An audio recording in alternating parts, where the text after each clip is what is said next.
What makes the Big Island of Hawaii a food lover's paradise? On today's menu,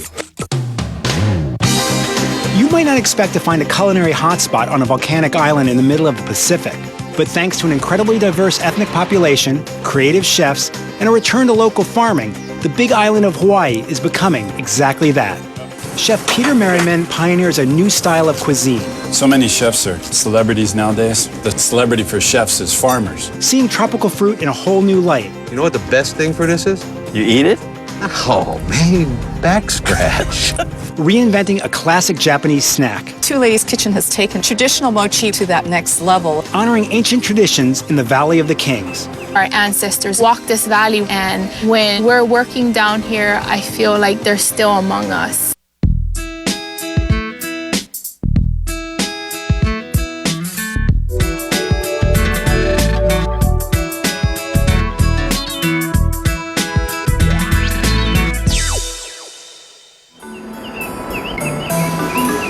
Close to 1,000 miles from the nearest landmass, Hawaii is the most remote archipelago on Earth.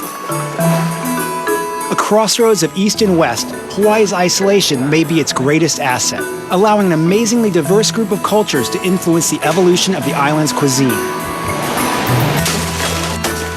In fact, almost nothing edible that grows here is native. Nearly everything was brought by sailors passing through or immigrants to the islands. Hawaii also maintains a distinct native culture, inextricably tied to the land. In Hawaii, sense of place is a very important concept. It's a spiritual sense that the land, the mana, is as important as everything else around you. So that gave a really beautiful way to perceive you and your connection with the environment. Really what we're doing is giving a sense of place to our food. Because we don't really do Hawaiian cuisine, we do Hawaii cuisine. My name is Peter Merriman, and I'm a chef here on the Big Island of Hawaii. Connection to the land is one of the most important concepts in Hawaiian culture. Surprisingly, almost everything farmed in Hawaii is grown solely for export. Chef Peter Merriman sought to change all that when he pioneered the culinary movement known as Hawaii Regional Cuisine. Inspired by the island's home cooking, Peter took it to the next level, partnering with local farmers to create a supply of produce and launch a whole new style of Hawaiian food. An award-winning chef, Peter opened the first of 3 restaurants in the Big Island town of Waimea.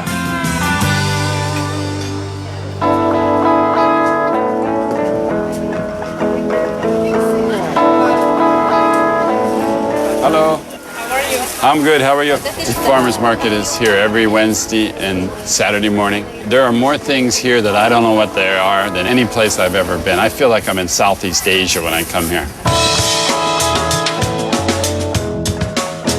What is that? Is that spiked one over there? Oh, that's durian? Oh, okay. When I came here in 1983 to see all these Asian and Polynesian ingredients, it was a little bit intimidating. And I think if I hadn't been so young, I wouldn't have jumped into it in such a bold fashion. I'd been working at the Maunalani Bay Hotel for a couple of years, and they were going to open a new restaurant on that resort. And I interviewed for the job. How much are these chili peppers? I'm going to take those, okay? The man who was interviewing me asked me if you could do any cuisine you wanted here, what would you do? You know, I was 28 years old, so I was spunky, and I said, hey, I would do regional cuisine. Thank you. So 2 days later, he calls me up, he says, hey, congratulations, you've got the job, and we're gonna do that cuisine you were talking about. And I'm going, oh, we are? Because it doesn't exist yet. I didn't tell him. but so we had to set out to create the cuisine.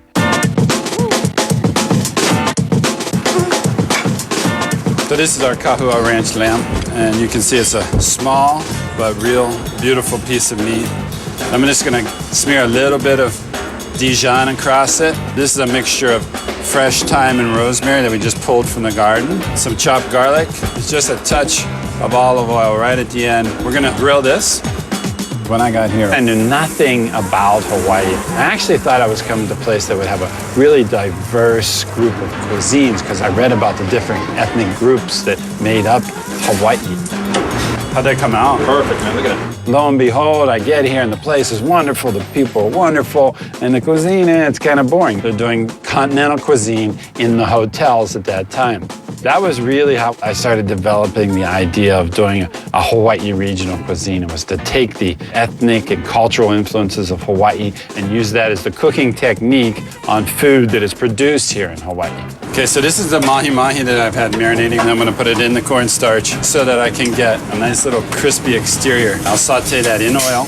I wanna take this out a little bit before it's finished cooking while it's still undercooked, because it's gonna sit there while we make the sauce. Take fresh orange juice, soy sauce, fresh ginger, fresh garlic, rice wine vinegar. I'll just monte some butter into there to give a rich texture.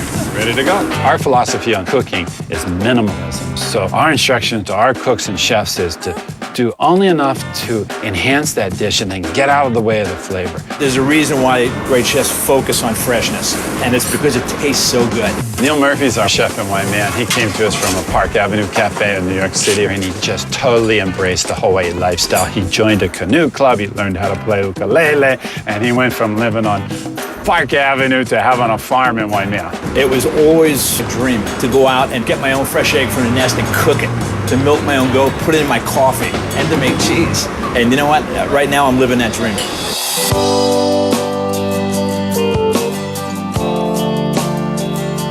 I come down here to Kauai High. I take a look at the beautiful ocean and the sky and just kind of reflect on life.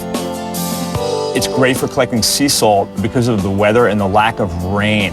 This is all formed in pukas, or little holes in the lava rocks. This stuff is really nice because it has all these little pieces of crab and seaweed in it, and it gives it a lot of character. We'll dry that out a little bit, and then we'll kind of sift it through a strainer to get any debris out. It's a whole new level of surf and turf by putting this salt on a steak. You've got your crab, you've got your fish, you got your seaweed, all in one shot. Pretty cool, huh?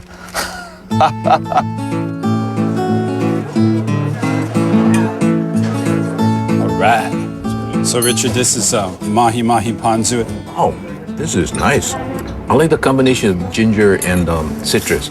Tell me about this tomato here. That's your tomato. I knew you were gonna go for your tomato. Richard Ha is a really great farmer. It would be absolutely impossible to be doing what we do without people like Richard. Not only does Richard supply to us, but he leads the way for other farmers in terms of developing new technology. He's the leader in his industry. So many chefs are celebrities nowadays. The celebrity for chefs is farmers and ranchers, right? That's our celebrities. You know, it was about 15 years ago, Peter. You told all the farmers that you're going to buy direct. And I knew what that meant. It meant the small farmers were able to make more money. In the early days, all the farming that was going on here was actually farming for export. So it was really a tricky thing to start finding farmers who were interested in growing for domestic use. In the very early days, there wasn't even fresh basil available to us. So we put ads in the paper saying, we buy from local producers. And that got a lot of farmers really excited. From the time you started that, it gave farmers hope. Big deal. It's so nice to hear. The more farmers that we have raising food, the more land that can be saved for agriculture in Hawaii. And that's been really wonderful to think that we had even a little bit of an influence on that direction.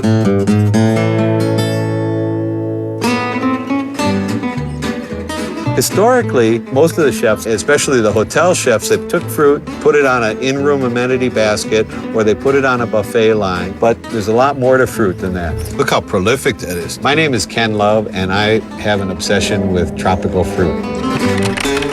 Nearly all of Hawaii's fruit was brought by immigrants or visitors passing through, often as seeds clinging to the bottom of their shoes. And Ken Love, president of the Hawaii Fruit Growers Association's Western chapter, has been farming it for 25 years.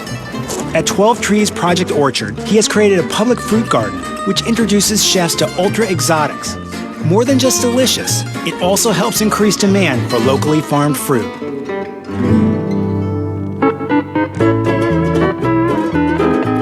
This is a poha, or Cape gooseberry, and it's a relative of tomatillo. It has a little tartness to it. Kind of like sweet tart taste. Delicious. Chef Trask is one of the most highly decorated chefs in the American Culinary Federation. He's also the executive chef at the Keoho Beach Resort, and just great. This is an O Tahiti gooseberry. One of the things we're going to do with Chef Trask is I'm going to show him some of these strange fruits that he's never seen. I like the skin. The skin is sweeter. And then we're going to take these fruits back to his hotel kitchen, and we're going to make something with it.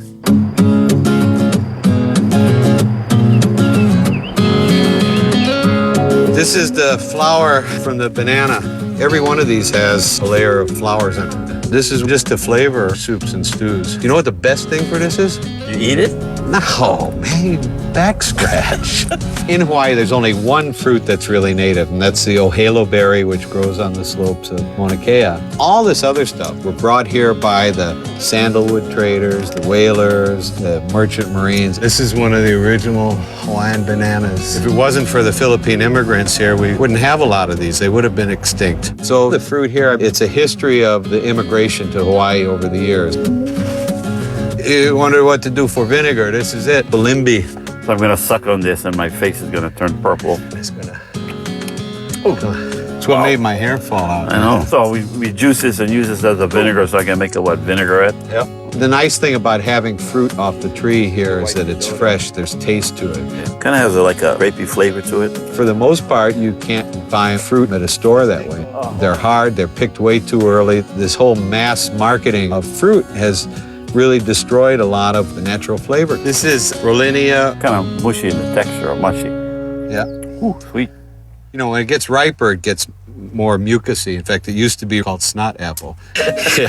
Our special fruit of the day is snot apple. First thing we're going to do is juice the balimbi, and then we're going to make a quick salad out of it. This will be your vinegar. Okay, you want to incorporate the olive oil into the balimbi juice. Next, we're going to add some Dijon mustard, right? A little Hawaiian sea salt. We're taking the baby romaine lettuce that's grown right up the hill, and we'll toss it in the vinaigrette. And then we have heirloom tomatoes, a little bit of dragon fruit here. For people like Chef Trask, they see this as a competitive edge. Visitors come here, they want to have something Hawaiian. They can eat that other fast food junk wherever they live, but they want to come here for something different.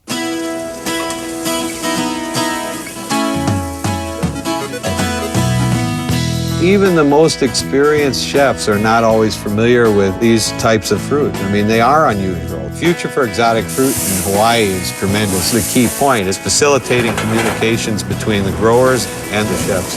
So as long as people are talking to each other, they're learning from each other, and everybody wins.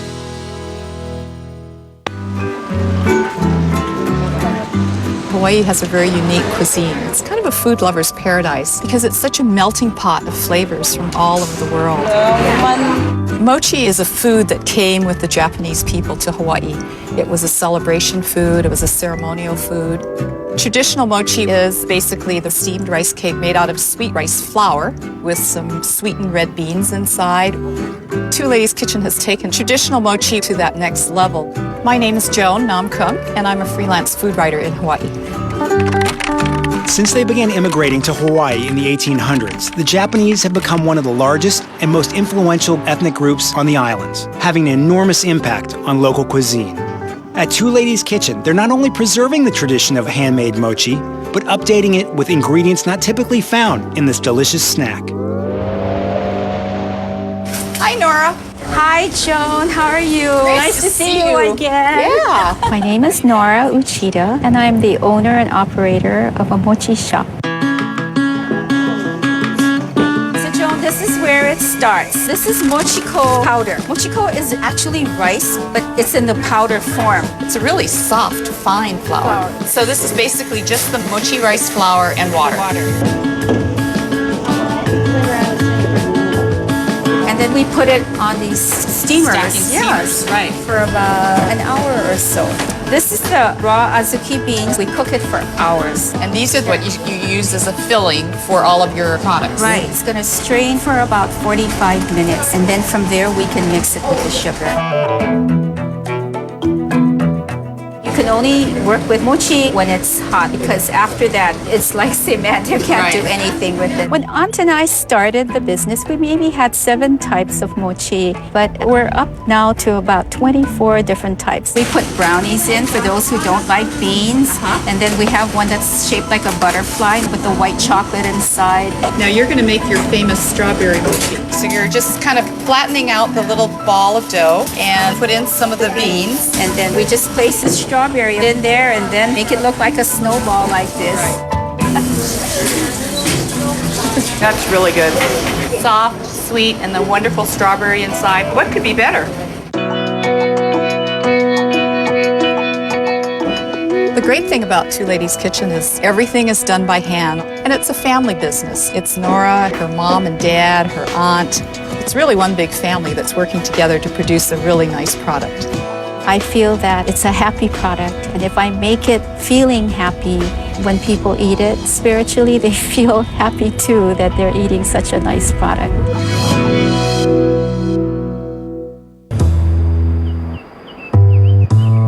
Waipio Valley is the Valley of the Kings.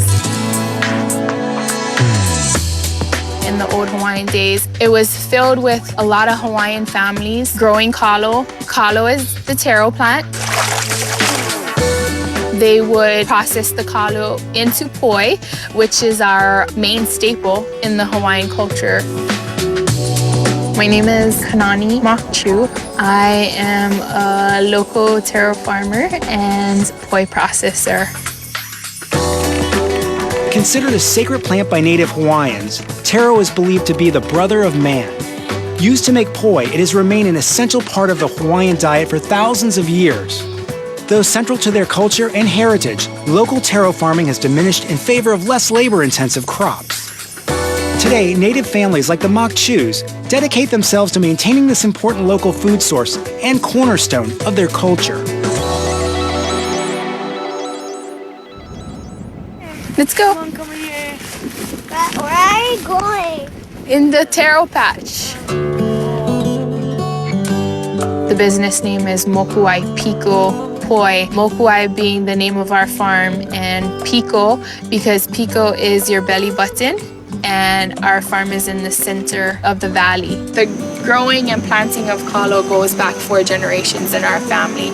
It's myself, along with my husband, Kalai, and we're partners with our mom and dad, Jason and Alberta Makchu. Taro is your root that grows in the ground. Our labor is done by hand. No machines come into the actual taro patch. All of our huli, which is our stock, goes back generations, and this is what we'll actually use to replant and start a new crop.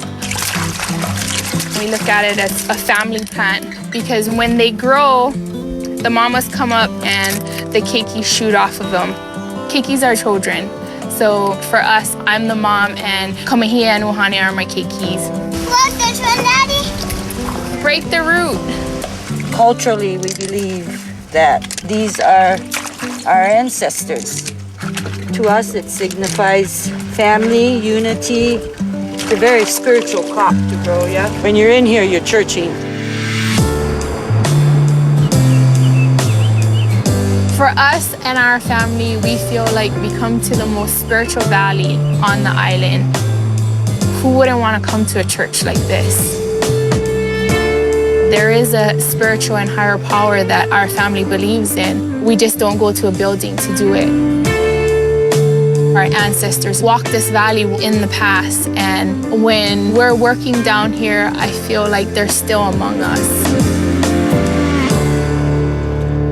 After we harvest the taro plant, we take our knife and we'll cut the corm off, which is the actual taro root, and that's what we use to make our poi. This is our certified kitchen where we process poi. First, the taro is steamed and washed, and Kalai and Dad will usually hand peel the outer skin, and Mom and I will fine scrape it, and we do the final cutting. Dad grinds the poi. When it's first grinded, it comes out as a paste, so Kalai adds water into it and mixes it with his hand just by feel into a smoother consistency.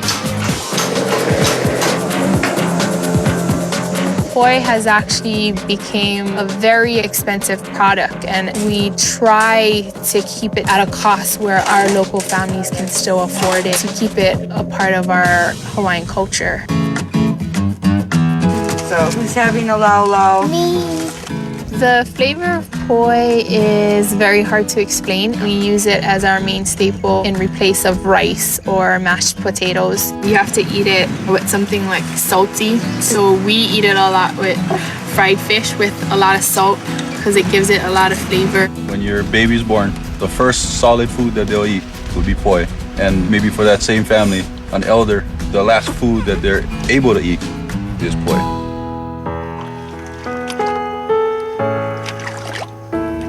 Taro farming is one of the biggest things in our Hawaiian culture that's dying out because it's a hard life.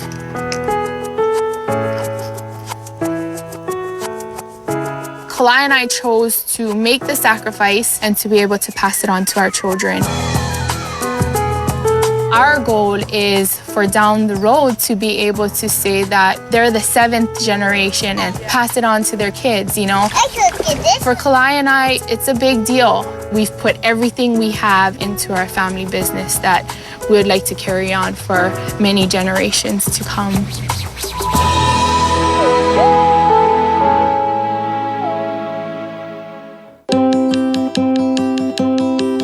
There's a word in Hawaiian and it's pono. And pono is the idea of just doing things in a correct and proper fashion. And we always try to be pono with our food. And we try to be pono in terms of the carbon footprint and how it's prepared. In fact, our mission statement is do the right thing. Somehow, when you cook in a pono style, it's going to reflect in the quality of the food that you give to your guests.